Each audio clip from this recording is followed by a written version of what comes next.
Welcome back, AP. Haven't seen you in a while. This is going to be your first flip for your summer assignment stuff. We're going to be getting straight into it. So last year, I actually thought, not that brightly, if you ask me quite honestly, that it would be really important to teach a little bit about the Middle Ages and stuff like that. Come to find out that it really wasn't worth my time, just considering the fact that it's not on the test. And let's be honest, that's what this class is really about, is beating that test, right? So, and we're going to start where the curriculum says to start. It gave me a chance to do a heck of a lot more research and really develop this new approach that I want to go at AP with. So I'm really excited. But this is your first thing, content. So for those of you who have never done a flip before, all right? If you've never done a flip before, you'll be received, you probably got this link in an email. So what you do, watch the welcome one first, all right? Watch the welcome video first, and that will actually kind of get you to understand exactly what's going to be expected of you the very first day. And what flips are, in a sense. Some of you have done these before, and so you can tune out a little bit.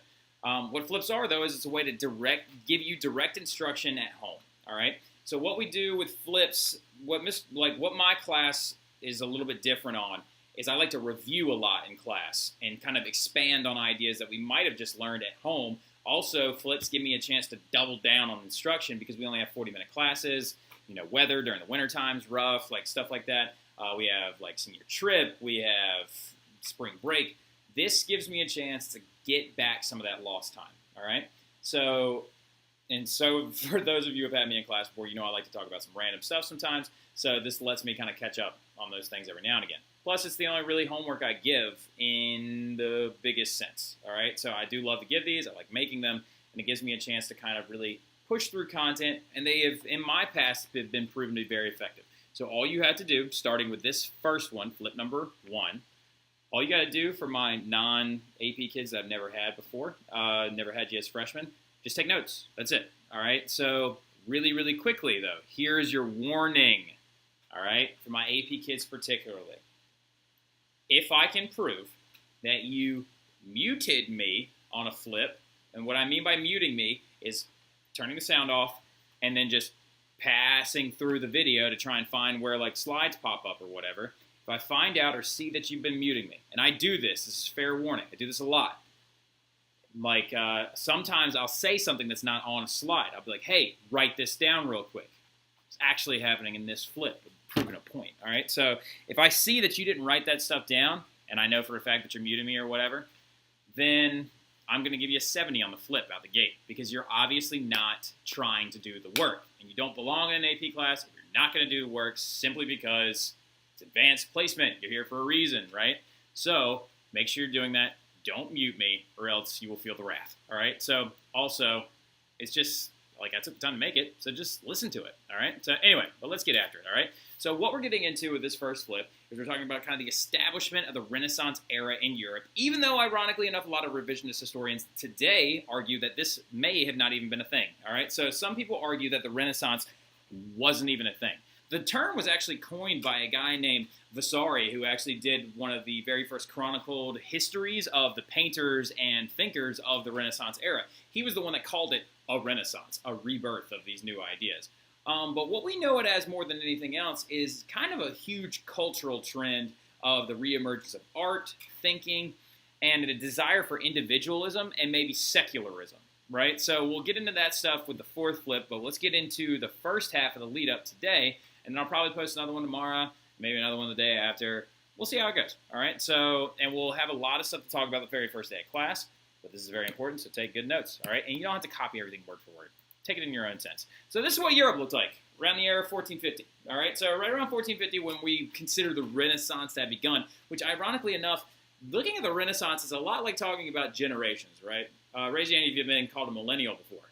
Yeah, so funny enough, things like that are kind of dumb ways of people who aren't that bright trying to grasp onto keeping an account of time, all right? So idea of saying millennial is basically being somebody who grew up in an era where they actually saw the centuries turn and they don't understand. They're so soft, blah, blah, blah. Cell phones, I'm mad.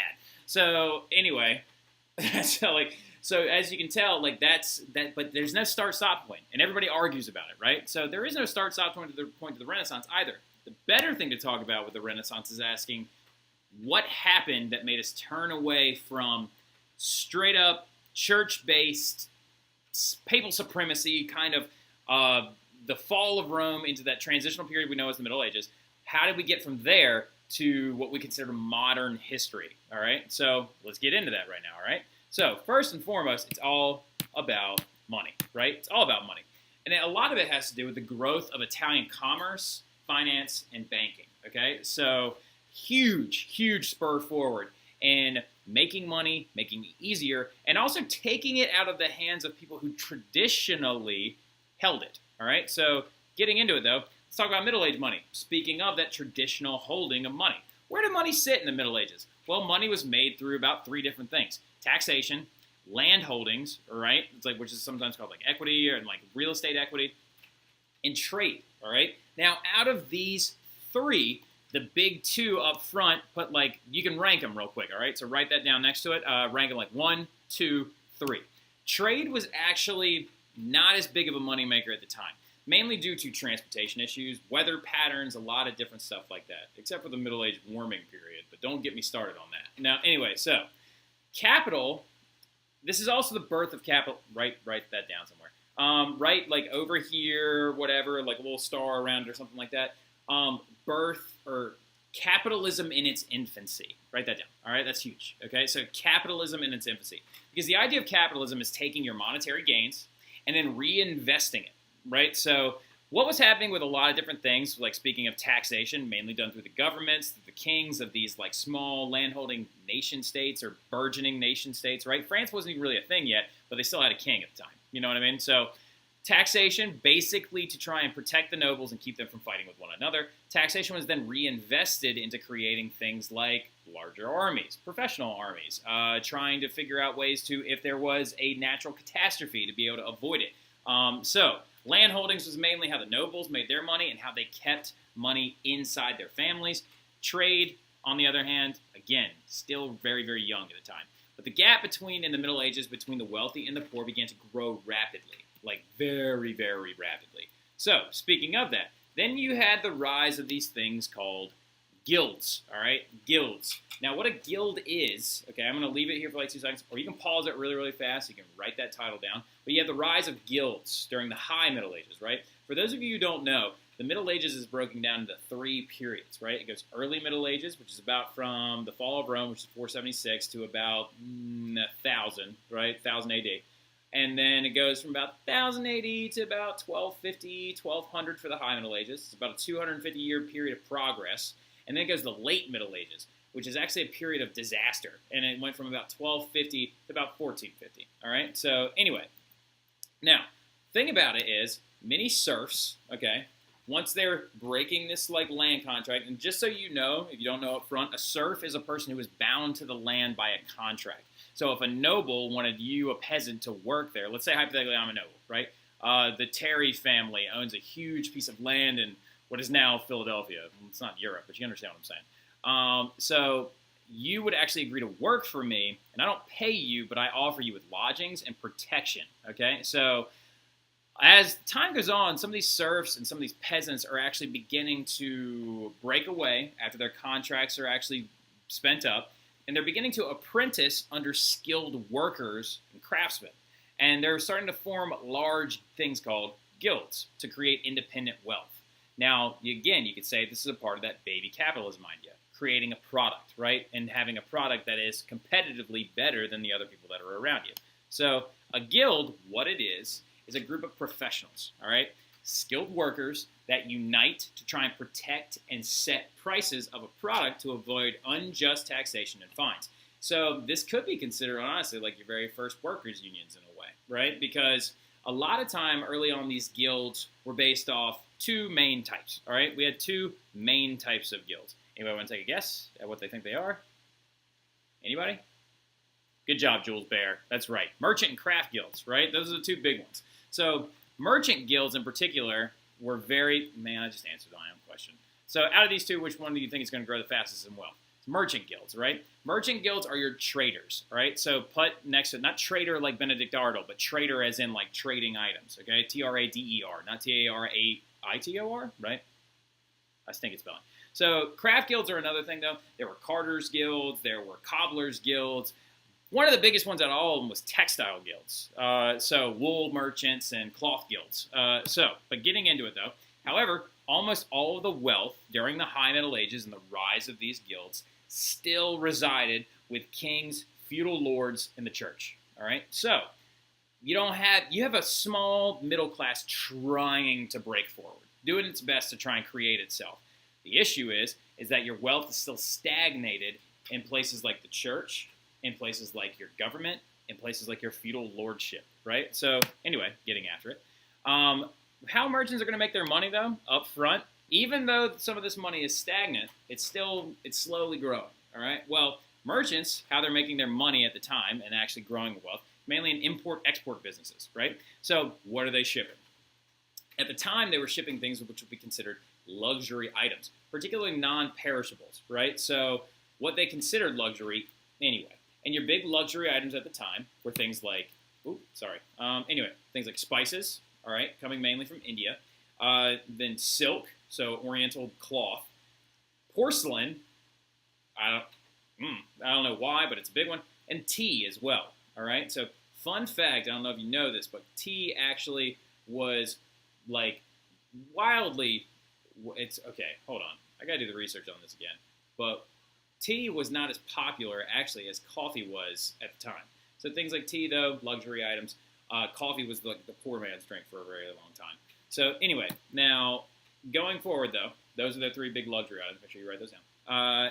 Then you're going to hit the tragedy of the late Middle Ages, right? So the merchant guilds are doing their thing. They're growing as fast as they can, but it's a very slow, very stagnant kind of growth. Well, not stagnant. Stagnant means like unmoving, but like very, very slow growth, right? Extremely, extremely slow growth. Now, tragedy of the late Middle Ages is going to hit, though, right? Remember I said earlier that we've got three periods. We've got the early Middle Ages, the High Middle Ages, the late Middle Ages. The late Middle Ages is characterized by a lot of bad stuff, right? So I've got a rat right there. Got some rain right there. Got a sad face. You can't see under my face, all right? So I've got a graph that looked cool on the Prezi builder, so I just threw it on there. So there's a lot of terrible and very, very tragic events that happened in the late Middle Ages, including, I don't know if I put them in chronological order. I don't think I did, but a lot of them overlap anyway. So you got things like climate shifts, right? So some people are saying, for example, oh my God, here we go. No, well, studies show that there was a huge climate shift from the years of about the late 1200s to the early 1300s, actually leading to a large amount of crop production and a population explosion. But then what happened is that climate ended up shifting down, and then it ended up leading to a lot of rain and a lot of freezing, a lot of crop death. So there was a lot of famines, right, especially from 1315 to 1370, which is actually known as the Great Famine, right? So that killed off a lot of people, led to a lot of inability to resist disease, and then we had a nice little Babylonian captivity, which was a thing in the church. You can put church next to that. It's called the Great Western Schism. We're going to get into this subject a little bit more in depth, particularly when we talk about the Reformation, all right? So just kind of put a star next to it, but you don't need to know anything about it specifically yet. But then we're going to have wars between nobles, right? We got the 100 Years' War, and then we also had the Black Death, right? And the reason why I put the Black Death on there last is because there's one thing you need to understand about the Black Death. It's not nearly as much you think that you know, all right? So the biggest part about it is, number one, it wasn't just the plague of 1347. So 1347, the plague makes landfall in Italy, right? We believe it came from a diseased body, or not a diseased body, but, diseased body, technically. So the Mongolians owned Russia for a really long time, until the Muscovites are leading to the Muscovoi, which is like your people that broke away from the Mongolians. But the Mongolians ruled over Russia, and they used to use plague bodies to attack people with. They would launch them on catapults and throw them into cities, so hopefully affecting the cities, and then actually leading to their ultimate demise. Fun fact that I never actually looked up is how the Mongolians affected getting the plague themselves. I'm probably going to start doing some research on that. But they attacked a city called Kaffa, K-A-F-F-A, and a Genoese trade ship was actually there at the time, and we believe that a person that must have been affected by that attack from the Mongolians got onto that Genoese trade ship, went to Sicily, bang, plague makes landfall in Europe in 1347 and spreads over the entire continent by 1352. All right, so it ends up destroying anywhere, we're not sure on the exact numbers, but we believe anywhere from 30 to 50% of the entire population of Europe, right? Possibly 1 out of every, 4 in the entire world, because it did affect China as well, which is where it originated. But the Black Death led to a lot of tragedy as well. But something crazy is going to happen because of all these bad things. So what you would think is that it's going to take that merchant wealth that's growing, you would think that it takes it and kind of stagnates it even more. Not true. What actually ended up happening is economic development did not slow down after these tragic events. It actually leapt forward, all right? So, and a lot of that has to do with less regulation and less kind of stifling of wealth in Europe, right? People were able to grow, start businesses, push forward, right? So the disruption of the manorial system is one of the biggest ones, right? So the manorial system is where a noble would own a large home, like the house on the hill, right? All the land below him would be used for farming, milling, things like that, right? And so basically he owned this entire town, all right? Now, with all these people dying from the Black Death, from wars, things like that, it's going to lead to a disruption of that system. They're not going to produce as much as they used to. They're going to lose money, right? Then you also had a disruption of the church. So the church is giving less parishioners. Parishioners are giving less to the church. The tithe is disrupted. Leads to them losing money, right? So less people are also going to, less people and restrictions are going to lead to 3 very important things.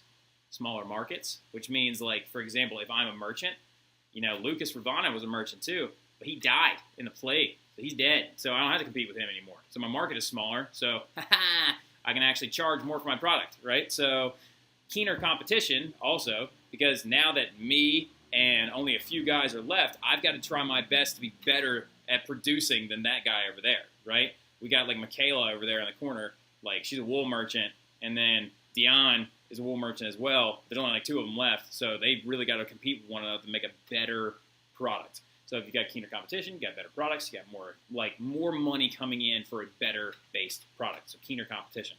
And then also higher wages, because if there's fewer people to do a craft anymore, let's say hypothetically we got Tara Tallman, right? She's a blacksmith or a card gilder, or brick mason, I don't know, be whatever you want to be.